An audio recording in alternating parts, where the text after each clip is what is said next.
So guys, pag-usapan lang natin ang breaking news. Catherine Bernardo back casual dress. Why? Exclusive nga naman kasi guys pinag-uusapan. At bakit nga ba?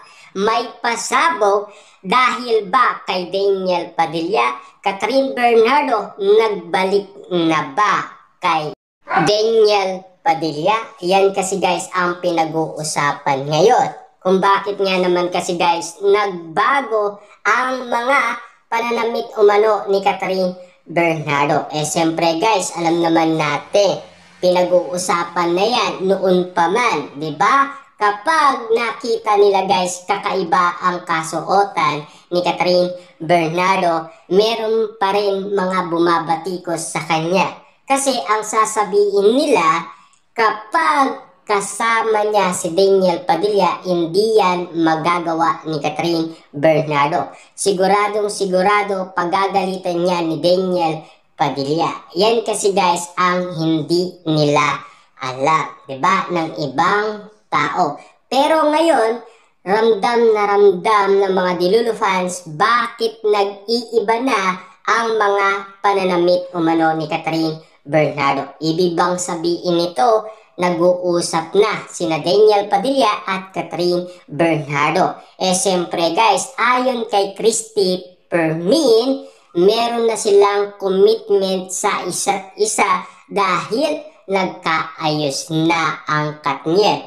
Pero last 2023 guys, diba? Ibalik natin yung nangyari noon na usapin kung papaano nga naman kasi guys, patagong nagkikita ang Katniel. Pero spotted naman guys na maraming kumakalat na nagkikita sina Daniel Padilla at Catherine Bernardo. Kaya nga naman guys, malaking katanungan kung nagkaiwalay nga ba sina Daniel Padilla at Catherine Bernardo. Nag-post nga naman sila ng iwalayan, pero spotted sila guys nagkikita at nagyayakap pa. Kita niyo naman guys, no? Lalong-lalo na kung ang sitwasyon na pinag-uusapan ay publicity lang.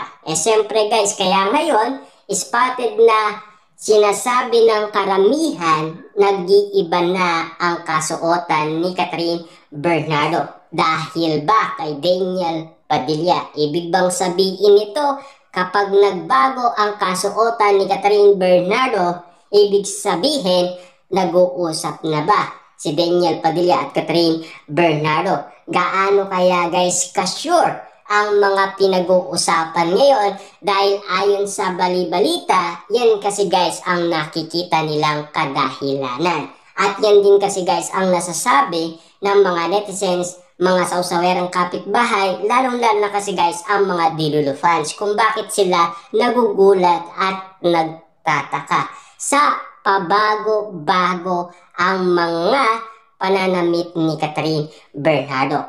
Pero aalamin din natin guys ang kaugalian ni Catherine Bernardo sa kanyang sinasabi. Kasi naitanong na yan guys ng karamihan. Observant, passionate, at very funny. Yan kasi guys si Catherine Bernardo. Na sana malaman sana guys ng Katniel kung ano ang kaugalian nila para irespeto nila ang isa't isa.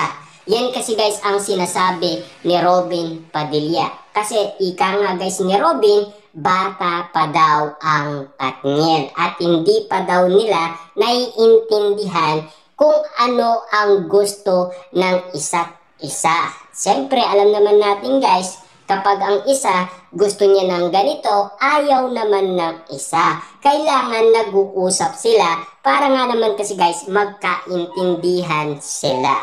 Sa lahat ng mga issue guys na pinag-usapan kasi, kakaiba ang mga kinikilos ni Catherine Bernardo at Daniel Padilla. Na alam naman natin kasi guys, meron silang solo project. Kumbaga, pagkakaalam ng iba, baka pinapatunayan ng ABS-CBN kung malakas pa ba ang Katniel kahit na ipag-iwalay sila.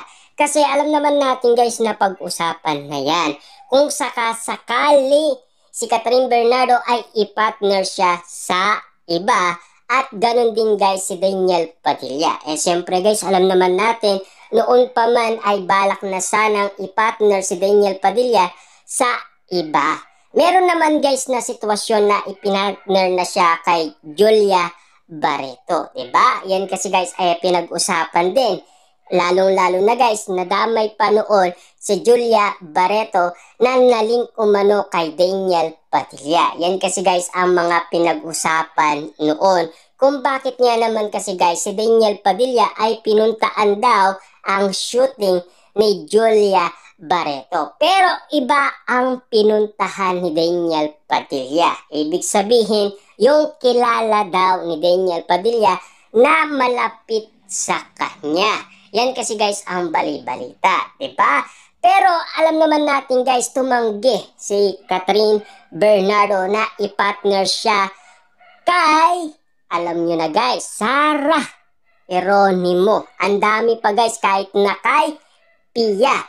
Diba? Grabe nga naman kasi guys kung bakit lahat ng sitwasyon na nangyayari ngayon na pinag-uusapan ay puro iwalayan. Hindi na natapos guys ang salitang iwalayan patungkol umano sa Katniel. Kaya nga naman guys sinasabi ng iba na sana pakasal na ang Katniel para matapos na ang issue. Siyempre guys, hanggang ngayon ay pinag-uusapan pa rin ang iwalayan at lalong-lalo na guys ang balikan.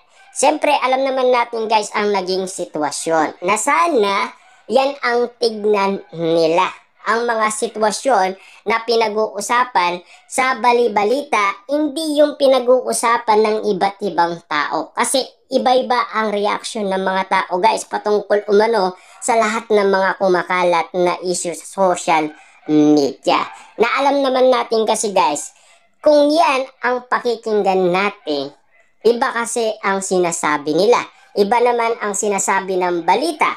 Kita nyo naman guys, no, hindi nagkatugma ang sinasabi ni Ogie Diaz sa sinasabi ni Catherine Bernardo, sa sinasabi din ni Mami Min Bernardo. Ibig sabihin, ang nanggaling kay Catherine Bernardo, siya ay masaya at single na single.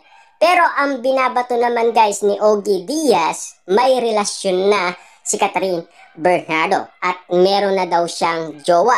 Walang iba kundi si Mayor Mark Alcala. Kaya nga naman guys ang mga dilulupans nalungkot.